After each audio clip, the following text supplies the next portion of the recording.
Crónica, rompiendo paradigmas con Said Ajrov. Sí, no diseño más allá de la violencia que se vive día a día en el mundo. La frase cae con dureza, muy parecida a la del metal de sus piezas. Su trabajo se vuelve una pieza para la resistencia en un tiempo marcado por la crudeza de lo que podríamos llamar realidad. El martes 3 de marzo de 2026, una larga trayectoria se aproximaba a través de una multitud de gente y un calor que parecía infernal. El ruido de la ciudad era exorbitante, voces, pitidos, pájaros y ladridos, todo para llegar al Metro Juan Acatlán. Al llegar, me pongo de pie fuera de ese pequeño gran edificio rosa. Said nos recibe cálidamente. Subo las escaleras y camino por un corto pasillo lleno de azulejos azules. La puerta yacía abierta. Adentro, el sonido cambia. No hay máquinas industriales ni vitrinas elegantes. Hay sofás en formas de tacón, herramientas, cadenas, piezas de metal y un par de maniquís que portan vestidos hechos de acero. Una ventana que ventila la habitación es deslumbrante.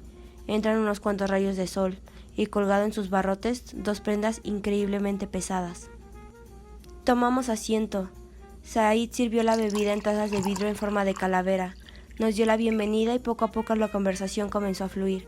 A pesar de ser cortas mis palabras, Said contestaba y contaba un poco de su vida. Nos miraba y en su mirada podías ver la comodidad y la sinceridad de sus palabras. Antes de que continuara hablando, le pedimos montar nuestro material de trabajo. Él salió de la habitación y rápidamente sacamos las cámaras y los tripiés.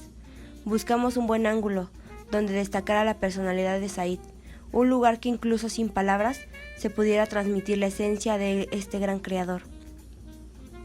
Después de afinar los últimos detalles, Said regresó al estudio. Se colocó un cubrebocas de argollas creado por él, lo acomodó delicadamente y cuando estaba listo, tomó asiento junto a la ventana, donde un breve rayo de sol le iluminaba el rostro. Al dar inicio a las preguntas, Said se comenzó a notar más serio. Contestaba de manera corta y ambigua, muy diferente a sus respuestas iniciales. Respuestas tras respuestas, había pausas y silencios que nos hicieron caer en una pequeña crisis. Se comenzaron a hacer más preguntas. Afortunadamente, comenzó a contestar fluidamente, anécdotas y datos que esperábamos recibir. Creo que el acero es muy textil y es uno de los paradigmas que rompe el paradigma. Dice mientras mueve un poco sus manos. La frase, pese a ser metafórica, empieza a tener sentido cuando muestra las prendas. El metal está entrelazado como si fuera tela. Algunas piezas parecen armaduras, otras son accesorios. Paradigma cumple, ¿no? En mí, la necesidad de encontrar un lugar donde sentirme cómodo, como disidencia.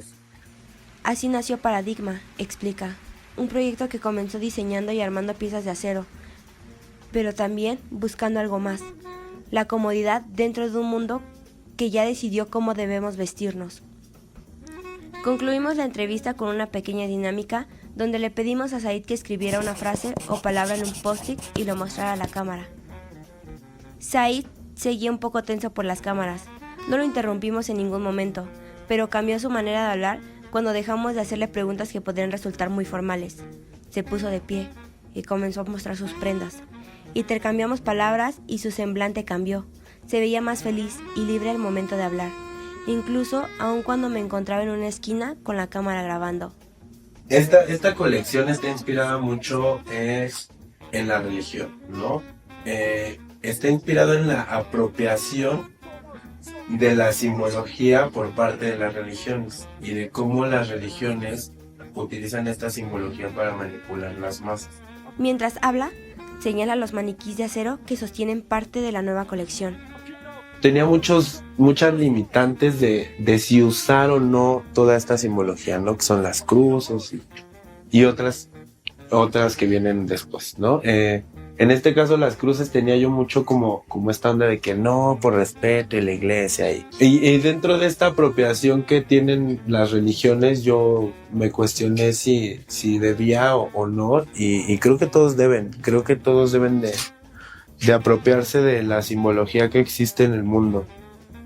El pequeño taller se ha convertido en algo más que un lugar de trabajo. También es un refugio para quienes colaboran en el proyecto y personas de comunidades disidentes que encuentran aquí un lugar donde prepararse, convivir y sentirse seguros. Cuando nos mostraba algunos accesorios que ha creado como un bolso y un cubrebocas, llegaron dos amigos de Said. Eran personas muy risueñas. Uno de estatura media, delgado, pero con musculatura trabajada en el gimnasio, con cabello corto y una linda sonrisa.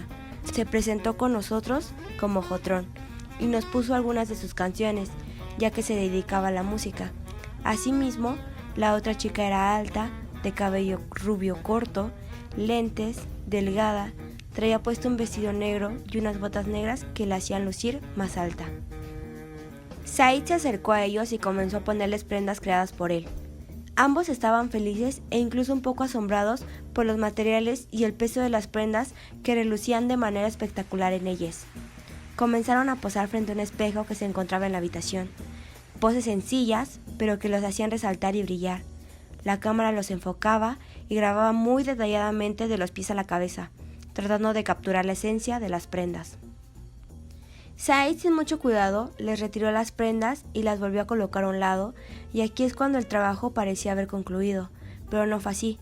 Después de una larga plática sobre el proceso creativo, la historia de creación de paradigma neurálgico y la demostración de las prendas, el ambiente se tornó más tranquilo.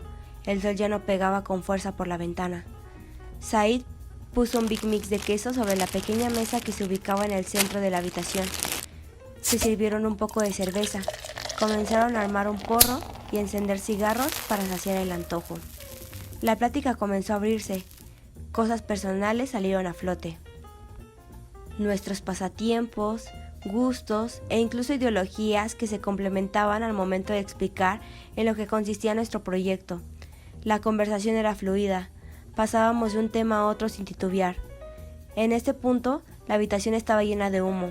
Said se puso de pie, abrió la puerta y prendió la luz, pues la luz del día ya estaba disminuyendo con el pasar de las horas. Escuchando lo que decían, me movía por la pequeña habitación. Junto con mi cámara, enfocaba los materiales, las prendas, los detalles que hacían único el lugar. Al cabo de unos minutos, tomé asiento en un sillón café que mantenía en él nuestro material de trabajo. Podía notar la alegría y amenidad que se transpiraba en la habitación. Había sonrisas, asombro y sin duda mucha reflexión sobre los diferentes puntos de vista y opiniones que compartíamos uno con el otro. Al despedirnos, nos dimos un cálido abrazo y nos dimos unas breves palabras de despedida y agradecimiento. Había sido un espacio de comodidad que se sentía íntimo y que al final del día se podía sentir como un apapacho al corazón. Mientras bajábamos las escaleras, éramos conscientes y podíamos sentir el vínculo que habíamos creado durante el día. Era de noche, la luz del día era inexistente, el aire era fresco, pero al bajar a los túneles del transporte, el calor podía sentirse en nuestras mejillas que seguían rojas de la felicidad y un poco por la ebriedad. Nos miramos y nos sonreímos de manera satisfactoria. Nos dimos un abrazo y nos despedimos cuando el tren se detuvo en el ruidoso y lleno Metro Valderas.